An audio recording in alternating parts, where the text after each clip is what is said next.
Manifestation ಯಾವ ರೀತಿ work ಆಗುತ್ತೆ ಅನ್ನೋಕ್ಕೆ ಈ ಜರ್ನಿ ಒಂದು ಬೆಸ್ಟ್ ಎಕ್ಸಾಂಪಲ್ ಅಂತ ಹೇಳ್ಬೋದು. ನಮಸ್ತೆ ಸ್ನೇಹಿತರೆ, ಇನ್ಫೋವೇಗ ಚಾನಲ್ಗೆ ಸ್ವಾಗತ. ಮಹಾಕುಂಭಕ್ಕೆ ಹೋಗಬೇಕು ಅಂತ ತುಂಬ ಜನರಿಗೆ ಆಸೆ ಇರುತ್ತೆ. ಸೊ ಅಂಥವನಲ್ಲಿ ನಾನು ಕೂಡ ಒಬ್ಬ. ಮಹಾಕುಂಭಕ್ಕೆ ಅಂತ ಹುಬ್ಳಿಯಿಂದ ಒಂದು ಸ್ಪೆಷಲ್ ಟ್ರೈನನ್ನು ಬಿಟ್ಟಿದ್ರು. ಸೊ ನಮ್ಮ ಗ್ರೂಪ್ ಜೊತೆ ನಾವು ಹೋಗಲಿಕ್ಕೆ ನಿರ್ಧಾರ ಮಾಡಿದ್ವಿ. ಸೊ ಮಹಾಕುಂಭದ ಈ ಸ್ಪೆಷಲ್ ಜರ್ನಿಗೆ ಎಲ್ರಿಗೂ ಸ್ವಾಗತ.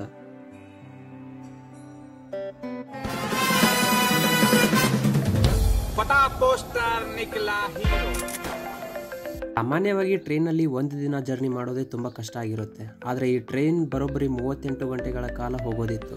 ಸೊ ಸ್ನೇಹಿತರ ಜೊತೆ ಸೇರಿ ಆಟ ಆಡ್ತಾ ಹಾಗೆ ಭಜನೆ ಮಾಡ್ತಾ ಈ ಜರ್ನಿಯಲ್ಲಿ ನಾವು ಮುಂದೆ ಸಾಗ್ತಾ ಇದ್ವಿ. ಆ್ಯಂಡ್ ನಾವು ಹೋಗ್ತಿರೋ ಟ್ರೈನ್ ಸ್ಪೆಷಲ್ ಟ್ರೈನ್ ಆಗಿತ್ತು. ಸೊ ಈ ಟ್ರೈನ್ ತುಂಬ ಡಿಲೇ ಆಗ್ತಾ ಇತ್ತು. ಯಾಕಂದರೆ ನಾರ್ಮಲ್ ಆಗಿ ಹೋಗೋ ಟ್ರೈನ್ಗಳಿಗೆ ದಾರಿ ಮಾಡಿಕೊಟ್ಟು ಈ ಟ್ರೈನ್ ಹೋಗೋದಂದರೆ ತುಂಬ ಡಿಲೇ ಮಾಡ್ತಾನೆ ಇರ್ತಿತ್ತು. ಏನು ಪಾರ್ಥ,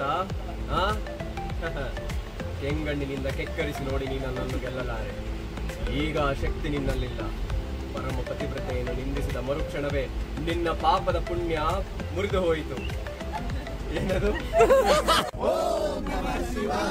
ಹರ ನಮಃ ಪಾರ್ವತಿ ಪತಯೇ.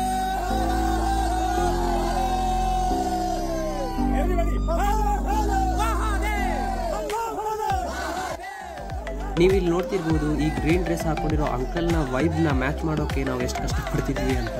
ಸೊ ಇಂಥ ಜರ್ನಿಯಲ್ಲಿ ಇಂಥ ಒಬ್ಬ ಅಂಕಲ್ ಸಿಕ್ಕರೆ ಸಾಕು, ಜರ್ನಿ ಸಖತ್ತಾಗಿರುತ್ತೆ ಅಂತ ಗೊತ್ತಾಯ್ತು.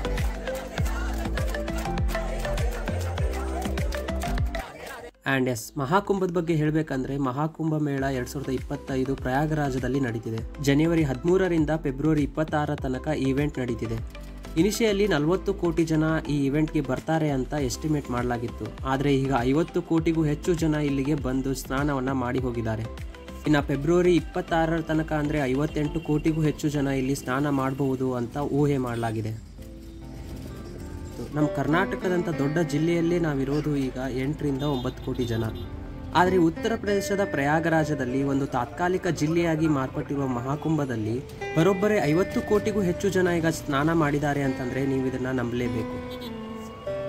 ಆ್ಯಂಡ್ ಈ ಮಹಾಕುಂಭದಲ್ಲಿ ಸ್ನಾನ ಮಾಡಬೇಕು ಅಂತಂದು ಜನ ಎಲ್ಲ ರಾಜ್ಯಗಳಿಂದ ಕೂಡ ಬರ್ತಿದ್ದಾರೆ. ಕರ್ನಾಟಕ, ಆಂಧ್ರ ಪ್ರದೇಶ್, ಕೇರಳ, ತಮಿಳುನಾಡು, ಮಧ್ಯಪ್ರದೇಶ್, ಯಾವುದೇ ರಾಜ್ಯವನ್ನು ನೀವು ಕನ್ಸಿಡರ್ ಮಾಡಿದರೂ ಕೂಡ ಆ ರಾಜ್ಯದಿಂದ ಹಲವಾರು ಜನ ಈಗಾಗಲೇ ಬಂದು ಇಲ್ಲಿ ಸ್ನಾನ ಮುಗಿಸ್ಕೊಂಡು ಹೋಗಿದ್ದಾರೆ. ಆ್ಯಂಡ್ ಈ ಮಹಾಕುಂಭದಲ್ಲಿ ಕುಟುಂಬದೊಂದಿಗೆ ಬಂದ ಅದೆಷ್ಟೋ ಜನ ಕಾಣೆ ಆಗಬಾರ್ದು ಅನ್ನೋ ರೀಸನ್ಗೆ ಒಬ್ಬರಿಂದ ಒಬ್ಬರು ಹಗ್ಗವನ್ನು ಕಟ್ಕೊಂಡು ಬೇರೆ ಜಾಗಕ್ಕೆ ಹೋಗುವಂಥ ದೃಶ್ಯ ತುಂಬ ಕಾಮನ್ ಆಗಿತ್ತು. ಆ್ಯಂಡ್ ಇನ್ ಕೇಸ್ ನೀವೇನಾದರೂ ಪ್ರಯಾಗರಾಜಕ್ಕೆ ವಿಸಿಟ್ ಕೊಡಬೇಕು ಅಂತ ಇದ್ದರೆ ನೈಟ್ ಟೈಮಲ್ಲಿ ನೀವು ಪ್ರಯಾಗರಾಜವನ್ನು ಒಮ್ಮೆ ಸುತ್ತಲೇಬೇಕು. ಯಾಕಂದರೆ ಅದೆಷ್ಟೋ ಲೈಟಿಂಗ್ಸ್ಗಳನ್ನು ಹಾಕಿ ಜನರನ್ನು ಆಕರ್ಷಣೆ ಮಾಡೋ ಥರ ಪ್ರಯಾಗರಾಜವನ್ನು ಮಾಡಿದ್ದಾರೆ.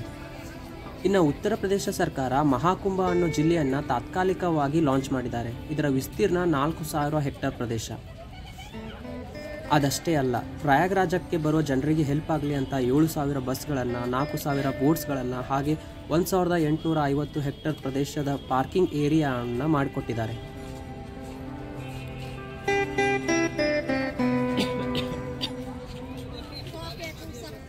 ಆ್ಯಂಡ್ ಇನ್ ಕೇಸ್ ನೀವೇನಾದರೂ ಪ್ರಯಾಗರಾಜಕ್ಕೆ ಟ್ರೈನ್ ಮೂಲಕ ಜರ್ನಿ ಮಾಡೋರಾದರೆ ಪ್ರಯಾಗರಾಜ್ ರೈಲ್ವೆ ಸ್ಟೇಷನ್ನಿಂದ ನಿಮಗೆ ಎಲೆಕ್ಟ್ರಿಕ್ ಆಟೋಸ್ಗಳು ಸಿಗ್ತವೆ. ಇವುಗಳು ಸಂಗಮದ ದೂರದ ಹತ್ತಿರ ನಿಮಗೆ ಕರ್ಕೊಂಡು ಹೋಗಿ ಬಿಡ್ತವೆ. 30ರಿಂದ 50 ರೂಪಾಯಿ ಚಾರ್ಜ್ ಕೂಡ ಮಾಡ್ತಾರೆ. ಆ್ಯಂಡ್ ತ್ರಿವೇಣಿ ಸಂಗಮದ ದ್ವಾರದಿಂದ ನೀವು 3ರಿಂದ 4 ಕಿಲೋಮೀಟರ್ ನಡ್ಕೊತಾ ಹೋದರೆ ನಿಮಗೆ ತ್ರಿವೇಣಿ ಸಂಗಮ ಸಿಗುತ್ತೆ.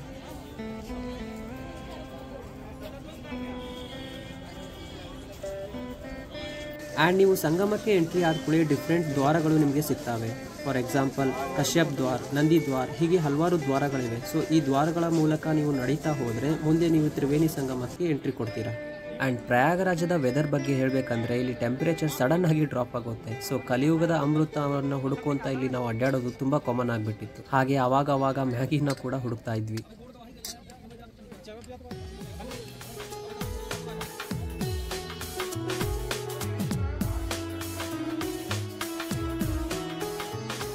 ಮಹಾಕುಂಭದಲ್ಲಿ ಸ್ನಾನ ಮಾಡೋದ್ರಿಂದ ಮೋಕ್ಷ ಪ್ರಾಪ್ತಿಯಾಗುತ್ತೆ, ಹಾಗೆ ಮಾಡಿದ ಪಾಪಗಳಿಗೆಲ್ಲ ಮುಕ್ತಿ ಸಿಗುತ್ತೆ ಅಂತ ತುಂಬ ಜನ ಹೇಳ್ತಾ ಇದ್ರು. ಇದೆಲ್ಲ ನಮ್ಮ ತಲೆಯ ಯಾವುದೋ ಒಂದು ಮೂಲೆಯಲ್ಲಿತ್ತು ನಿಜ. ಆದರೆ ಗಂಗಾ ನದಿಯನ್ನು ಸ್ಪರ್ಶಿಸಿ ಆ ನದಿಯನ್ನು ಫೀಲ್ ಮಾಡಬೇಕು ಅನ್ನೋದು ಮನಸ್ಸಿನಲ್ಲಿ ತುಂಬ ನಿಗೂಢವಾಗಿತ್ತು. ಯಾಕಂದರೆ ಗಂಗಾ ನದಿಗೆ ಇರುವ ಎನರ್ಜಿಯನ್ನು ನಾವು ಅಲ್ಲಿ ಫೀಲ್ ಮಾಡ್ತಿದ್ವಿ. ಅಲ್ಲಿರೋ ಜನರಿಗೆ ಅದರ ಮಹತ್ವ ಎಷ್ಟು ಇಂಪಾರ್ಟೆನ್ಸ್ ಇತ್ತು ಅನ್ನೋದನ್ನು ತೋರಿಸ್ಕೊಡ್ತಾ ಇದ್ರು. ಸೊ ಇದನ್ನೆಲ್ಲ ನೋಡ್ತಾ ಮನಸ್ಸಿನಲ್ಲಿ ಏನೋ ಒಂಥರ ಖುಷಿ ಕೂಡ ಆಗ್ತಾ ಇತ್ತು. ಯೂಶುವಲಿ ಹೇಳ್ತಿರ್ತೀವಲ್ವಾ, some feelings can't be explained ಅಂತ, ಆ ರೀತಿ ಮನೋಭಾವನೆ ನಮಗೆಲ್ಲ ಬಂದುಬಿಟ್ಟಿತ್ತು ಅಲ್ಲಿ.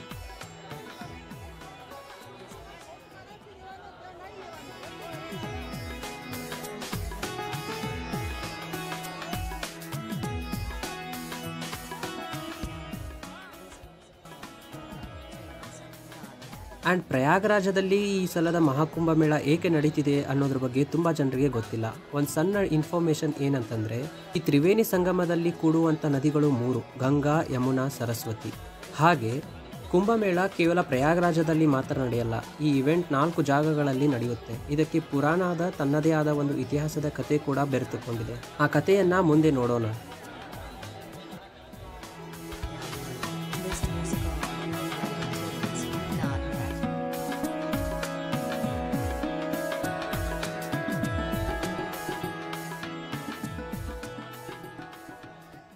ಇನ್ನು ಮಹಾಕುಂಭ ಮೇಳ ನಡೆಯುವುದು ಪ್ರತಿ 144 ವರ್ಷಗಳಿಗೆ ಒಮ್ಮೆ. ಹಾಗೆ ಪೂರ್ಣ ಕುಂಭಮೇಳ ನಡೆಯೋದು 12 ವರ್ಷಕ್ಕೊಮ್ಮೆ. ಅರ್ಧ ಕುಂಭಮೇಳ ನಡೆಯೋದು 6 ವರ್ಷಕ್ಕೊಮ್ಮೆ. ಹಾಗೆ ಮಾಘ ಕುಂಭಮೇಳ ನಡೆಯೋದು ಪ್ರತಿ ವರ್ಷಕ್ಕೊಮ್ಮೆ. ಆ್ಯಂಡ್ ಪ್ರಯಾಗರಾಜ ಬಿಟ್ಟು ಬೇರೆ ಯಾವ ಜಾಗಗಳಲ್ಲಿ ಕುಂಭಮೇಳ ನಡೆಯುತ್ತೆ ಅಂತಂದರೆ ಹರಿದ್ವಾರ್, ಉಜ್ಜೈನ್ ಹಾಗೆ ನಾಸಿಕ್ನಲ್ಲಿ.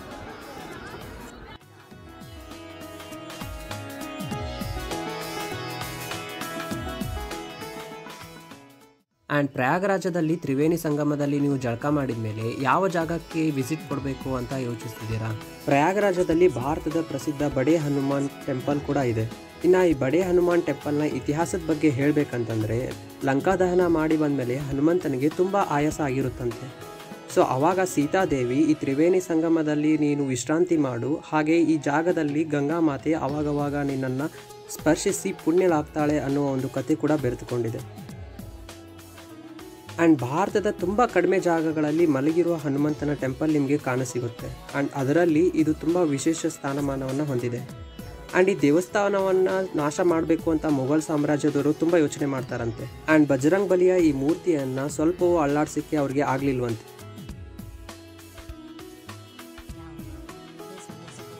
ಆ್ಯಂಡ್ ಪ್ರಯಾಗರಾಜದಲ್ಲಿ ಇನ್ನೊಂದು ಸ್ಪೆಷಲ್ ಪ್ಲೇಸ್ ನೀವು ವಿಸಿಟ್ ಮಾಡಬೇಕಂತಂದರೆ ಅದು ಡಿಜಿಟಲ್ ವರ್ಚುವಲ್ ವರ್ಲ್ಡ್ ಅಂತ. ಇಲ್ಲಿ ಪ್ರಯಾಗರಾಜದ ಜೊತೆ ಹೊಂದಿರುವ ಇತಿಹಾಸದ ಕಥೆಯನ್ನು ನಿಮಗೆ ತುಂಬ ಸುಂದರವಾಗಿ ಹೇಳ್ತಾರೆ. ಸೊ ಬನ್ನಿ ಪ್ರಯಾಗರಾಜಕ್ಕೆ ಹೊಂದಿಕೊಂಡಿರುವ ಇತಿಹಾಸದ ಬಗ್ಗೆ ತಿಳ್ಕೊಳ್ಳೋಣ. ऋषि श्राप के प्रभाव से देवताओं का वैभव छिन गया। तीनों लोकों में हाहाकार मच गया। देवों की शक्ति क्षीण होते ही दानवों ने देवलोक पर आक्रमण कर दिया। घोर देव असुर संग्राम के पश्चात स्वर्गलोक दानवों के अधीन हो गया। पतित पराजित देवगण त्राहिमाम करते श्री हरि विष्णु की शरण में पहुंचे।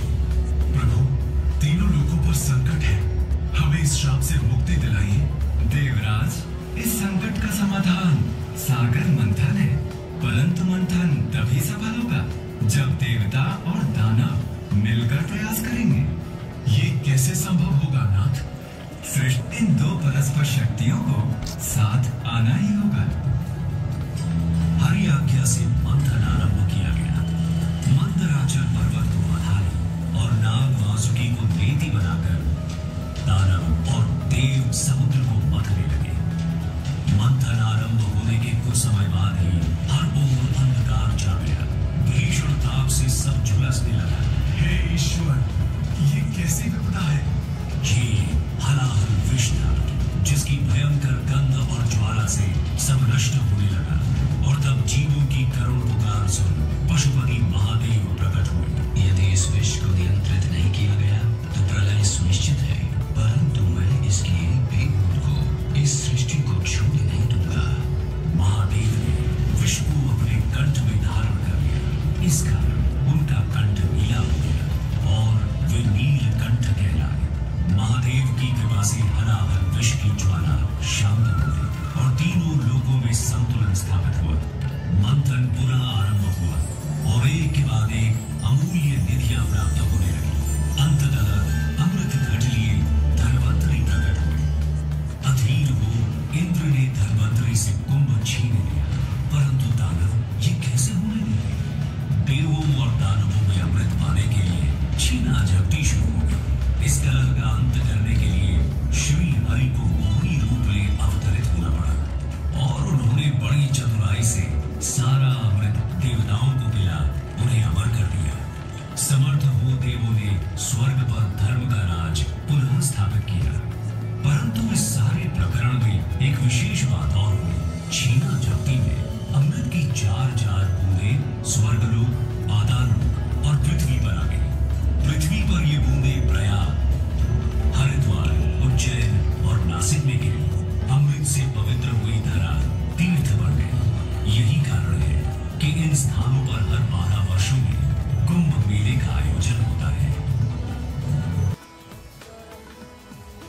ಆ್ಯಂಡ್ ಈ ಡಿಜಿಟಲ್ ವರ್ಚುವಲ್ ವರ್ಲ್ಡ್ನಲ್ಲಿ ಪ್ರಯಾಗರಾಜದಲ್ಲಿ ಕುಂಭಮೇಳ ಯಾವಾಗ ನಡೆಯುತ್ತೆ, ಹರಿದ್ವಾರ್, ನಾಸಿಕ್ ಹಾಗೆ ಉಜ್ಜಯಿನಲ್ಲಿ ಯಾವಾಗ ನಡೆಯುತ್ತೆ, ಹಾಗೆ ಗ್ರಹಗಳ ಸ್ಥಾನ ಪಲ್ಲಟದಿಂದ ಕುಂಭಮೇಳ ಎಲ್ಲೆಲ್ಲಿ ನಡೆಯುತ್ತೆ ಅನ್ನೋದನ್ನು ಹೇಗೆ ನಿರ್ಧಾರ ಮಾಡ್ತಾರೆ ಅನ್ನೋದರ ಬಗ್ಗೆ ಎಲ್ಲ ವಿಷಯಗಳನ್ನು ಇಲ್ಲಿ ವಿವರವಾಗಿ ತಿಳಿಸಿದ್ದಾರೆ.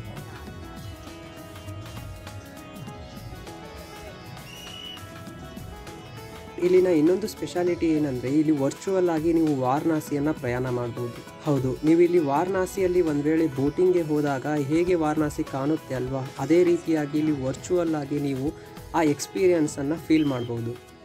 ಅದರ ಒಂದು ಸಣ್ಣ ಝಲಕ್ ಇಲ್ಲಿದೆ ನೋಡಿ.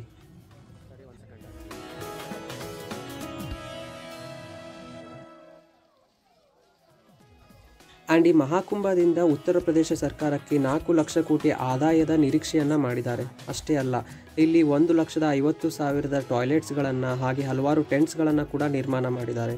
ಇದೆಲ್ಲದರ ಖರ್ಚು ಸುಮಾರು 70,000 ಕೋಟಿ ಕೂಡ ಆಗಿದೆ ಅಂತ ತಿಳಿಸಿದ್ದಾರೆ. ಹಾಗೆ ಕುಂಭಮೇಳದಲ್ಲಿ ಟೋಟಲ್ 25 ಸೆಕ್ಟರ್ಸ್ಗಳಿವೆ. ಆ 25 ಸೆಕ್ಟರ್ಸ್ಗಳಲ್ಲಿ ಸೆಕ್ಟರ್ 1 ಮತ್ತು ಸೆಕ್ಟರ್ 2 ಗೌರ್ಮೆಂಟ್ ಆಫೀಸರ್ಸ್ಗಳು ಇರ್ತಾರೆ.